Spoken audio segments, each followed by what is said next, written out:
Hi, I'm Nate Jacobson of Payoff Pitches, and I'm joined by two of my co-hosts, Michael Rizzo and Mike Montgomery, aka Monty, and we've been having a conversation about the 2019 trade deadline. Rizzo convinced me that the trade deadline was a success this year. I think it's super clear that it was a success this year. It was very exciting. You know, it looked like it was going to be a bit of a lull, and then almost similar to NBA free agency, we had all these deals coming out right at the end of it, which was awesome, kind of like right with the deadline.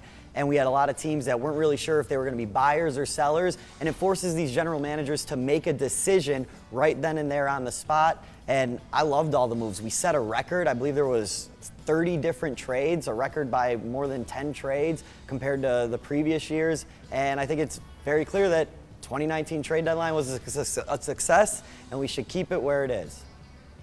All right, I like the points you made about, the deals that happened right at the deadline. That was really exciting right after the 4 p.m. Eastern deadline. So Monty, convinced me that it was not a success.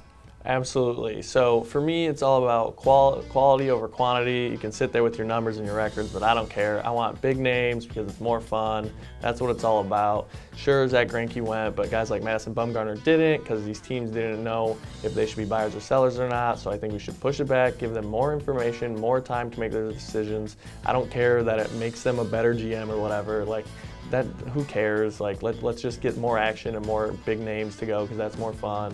And then, Mike Minor was an all-star. He should have got traded, but they didn't because they're like 7-8 games back of the wild card. I don't know what the Rangers are doing there. He still got, a year of control. They should have got rid of him, but they didn't because they didn't have enough information. So hopefully the Giants don't go on a losing streak or they're going to be mad. And if the Rangers can make the playoffs, they'll be happy. But Okay, that's 45 seconds. Thank you, Monty. Made some really good points about the big names. I kind of agree with that. But Rizzo, you have 30 seconds now to rebuttal to that. So you're telling me it's my fault that the GMs decide not to make these moves? So the GMs of the Rangers and the Giants decide, they have to make a decision. This is their one deadline. They decide, hey, I'm going to hold on to this guy because I think we can make a push. And that's a reason that we should push the deadline back to give these guys extra chances to realize, hey, maybe my team isn't a seller. It makes your job harder. It proves who the best GMs are in the league. If you know that you're the Giants and you're not going to be able to make a run, you got to sell. That's a decision. Monty, the floor is yours.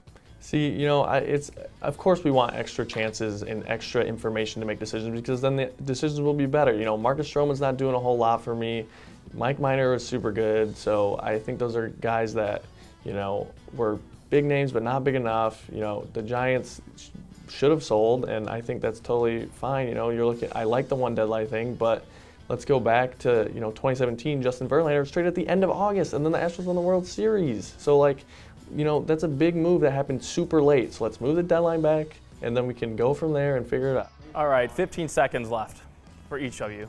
All right, first of all, put some respect on Marcus Stroman's name. He is a top guy at the deadline. Zach Greinke got dealt. Shane Green got dealt. A lot of the names we thought were going to get dealt got dealt. Just because Mad Bum and Mike Minor, you're reaching there with that one. I'm thinking Mike Minor, someone that should have gotten dealt.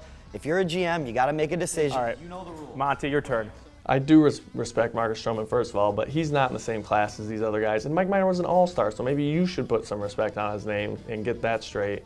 Madison Bumgarner should have got dealt. I've said that before. At this point, let's just count me as the winner because everyone knows. So just throw it in the comments and we'll move on and we'll push the deadline back 2 weeks or 3 weeks, whatever we want to do. It makes the most sense. Wow, guys, that was really too close to call on the score sheet. So people, comment what you think. Was a trade deadline a success in 2019, or should MLB change it and it was not a success?